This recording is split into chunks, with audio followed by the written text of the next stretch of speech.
பொது தேர்வுகள் சட்டத்திருத்த மசோதா மீது மக்களவையில் காரசாரமாக விவாதம் நடைபெற்றது. தேர்வு முறைகேடு தடுப்பு மசோதா குறித்து 10 மணி நேரம் வரை விவாதத்தை நீட்டிக்க அரசு தயாராக உள்ளதாக மத்திய அமைச்சர் கிரண் ரிஜிஜு தெரிவித்துள்ளார்.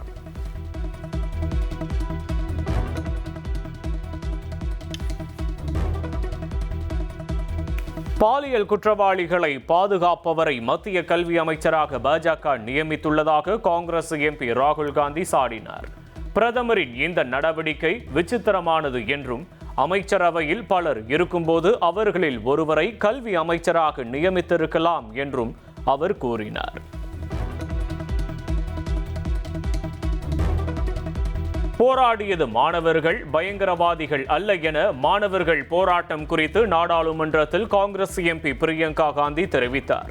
மாணவர்கள் மீது பெல்லட் குண்டுகளை பயன்படுத்த உத்தரவிட்டது யார் என கேள்வி எழுப்பிய அவர், பட்ஜெட்டில் கல்வித்துறைக்கு ஒதுக்கப்படும் நிதி ஆண்டுதோறும் குறைந்து வருவதாகவும் தெரிவித்தார். நீட் தேர்வுக்கு எதிராக போராட்டம் நடத்திய மாணவர்கள் மீது கைது உள்ளிட்ட எந்த ஒரு கடுமையான நடவடிக்கைகளையும் எடுக்கக்கூடாது என உச்சநீதிமன்றம் உத்தரவு. தடியடி சம்பவம் குறித்து பதிலளிக்குமாறு டெல்லி, மத்திய பிரதேசம், மகாராஷ்டிரா உள்ளிட்ட மாநில அரசுகளுக்கு நோட்டீஸ். நீட் முறைகேட்டை கண்டித்து நடைபெற்ற மாணவர்கள் போராட்டத்தில் AK-47 மின் அதிர்ச்சி ஆயுதம் பயன்படுத்தியதாக உச்சநீதிமன்றத்தில் முறையீடு. பெல்லட் துப்பாக்கி, கண்ணீர் புகைகுண்டு பயன்பாடு குறித்து மத்திய அரசுக்கு உச்சநீதிமன்ற நீதிபதிகள் சரமாரி கேள்வி. தமிழ்நாட்டிற்கு காவிரியில் அடுத்த 15 நாட்களுக்கு தண்ணீர் திறந்துவிட காவிரி நீர் ஒழுங்காற்று குழு பரிந்துரை. காணொலி வாயிலாக நடைபெற்ற கூட்டத்தில் வினாடிக்கு 3500 கன அடி வீதம் நீரை திறக்க கர்நாடகாவுக்கு உத்தரவிட வேண்டும் என்று காவிரி நீர் மேலாண்மை ஆணையத்திற்கு பரிந்துரைக்கப்பட்டுள்ளது. மேகதாதுவில் கர்நாடக அரசு அணை கட்டுவதற்கு பிற மாநிலங்களின் அனுமதி தேவை இல்லை என்று மாநிலங்களவையில் ஜல் சக்தி துறை அளித்த பதிலை திரும்ப பெற வேண்டும். மேகதாது திட்டத்திற்கு சட்டப்பூர்வ ஒப்புதல் அளிக்க கூடாது என்றும் பிரதமர் மோடிக்கு முதலமைச்சர் விஜய் கடிதம்.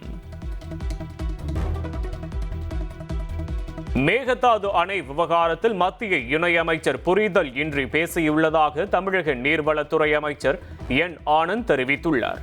இந்த விவகாரத்தில் சட்ட வல்லுநர்களுடன் ஆலோசித்து முடிவெடுப்போம் என்றும் அவர் கூறியுள்ளார்.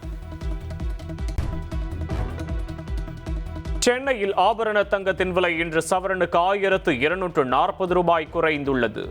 1 கிராம் 13,215 ரூபாய்க்கும், 1 சவரன் ஆபரண தங்கம் 1,05,720 ரூபாய்க்கும் விற்பனை செய்யப்படுகிறது.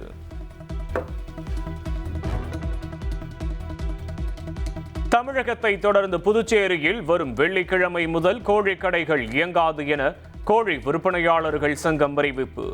பிராய்லர் கோழி விலை உயர்வை திரும்ப பெற உற்பத்தியாளர்களுக்கு வலியுறுத்தல். நாமக்கலில் முட்டை விலை 30 காசுகள் குறைந்து 6 ரூபாயாக நிர்ணயம். தேசிய முட்டை ஒருங்கிணைப்பு குழு அறிவிப்பு. நெல்லை மனோன்மணியம் சுந்தரனார் பல்கலைக்கழக பட்டமளிப்பு விழாவில் பதக்கம் வென்றவர்களுக்கு மட்டுமே ஆளுநர் பட்டம் வழங்குவார் என்று அறிவிக்கப்பட்டதால் மாணவர்கள் போராட்டம். ஆளுநர் கையால் தான் பட்டத்தை வாங்குவோம் என்று மாணவிகள் சிலர் கண்ணீர் விட்டு அழுததால் பரபரப்பு.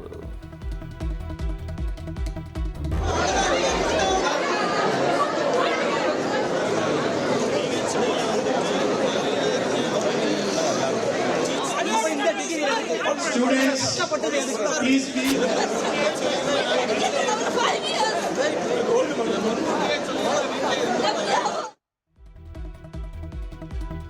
நெல்லை மனோன்மணியம் சுந்தரனார் பல்கலைக்கழக பட்டமளிப்பு விழாவில் ஆளுநர் வரும் வழியை மறித்து மாணவர்கள் போராட்டத்தில் ஈடுபட்டதால் பரபரப்பு. மாணவர்களின் போராட்டத்தை அனைவருக்கும் ஆளுநர் அர்லேகர் பட்டங்களை வழங்கினார்.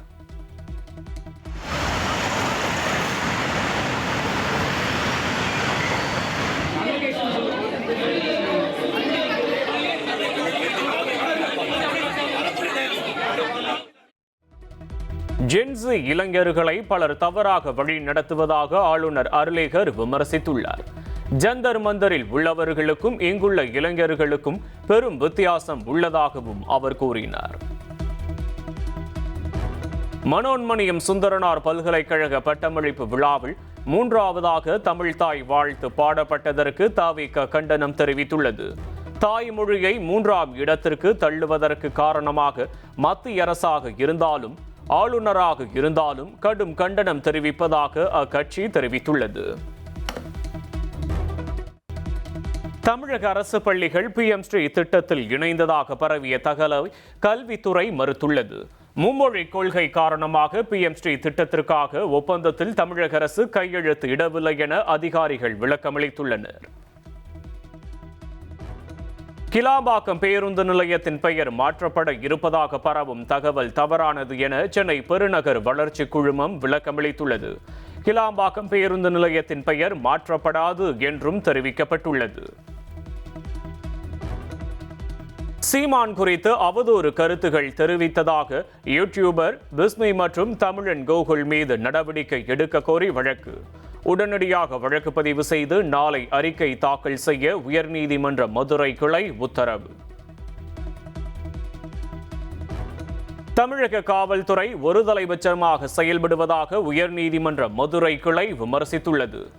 முதல்வர் குறித்து திமுக MLA பேசினால் உடனடியாக வழக்கு பதிவு செய்து கைது செய்யும் காவல்துறை ஏன் சீமான் விவகாரத்தில் வழக்கு பதிவு செய்யவில்லை என கேள்வி. சீமான் தமிழகத்தில் தவிர்க்க முடியாத ஒரு தலைவராக உள்ளார் எனவும் கருத்து.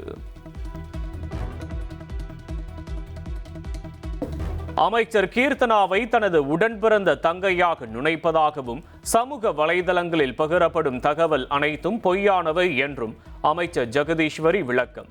விருதுநகர் மாவட்டத்தில் உள்ள 2 பெண் அமைச்சர்கள் என்று கூறுவதை விட 2 பெண் புலிகள் என்றே கூறலாம் என்றும் அவர் கூறினார். சகோதரியா நினைக்கிறேன், அந்த என்ன ஒரு அக்காவாத நினைச்சுதான் நாங்கள் இந்த நாள் வரைக்கும் நாங்கள் பயணிக்கிறோம். ஆனால் சமூக வலைதளங்களில் பயிரப்படும் தகவல் எல்லாம் பொய்யான தகவல். அதற்கு சாட்சி தான் எங்களுடைய ஒற்றுமை. நம்ம விருதுநகர் மாவட்டத்தில் 2 பெண் அமைச்சர்கள் என்று கூறுவது 2 பெண் புலிகள் என்று நீங்கள் கூறலாம். நாங்கள் புலிகளும் அல்ல, 2 சிங்க குட்டிகள். தாவேகா MLA-விடம் பேரம் பேசியதாக கைதான கார்த்திக், ரமேஷ் ஆகிய இருவருக்கும் நிபந்தனை ஜாமீன் வழங்கி சென்னை உயர்நீதிமன்றம் உத்தரவிட்டது. மறு உத்தரவு வரும் வரை திருவல்லிக்கேணி காவல் நிலையத்தில் தினமும் காலை மாலை ஆஜராக வேண்டும் என உத்தரவில் தெரிவிக்கப்பட்டது.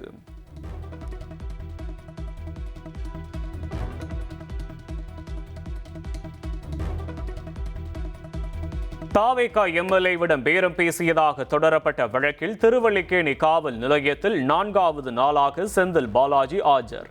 முன்ஜாமீன் நிபந்தனையின்படி காவல் நிலையத்தில் கையெழுத்திட்டதை அடுத்து செந்தில் பாலாஜியிடம் 2.5 மணி நேரம் போலீசார் விசாரணை நடத்தினர்.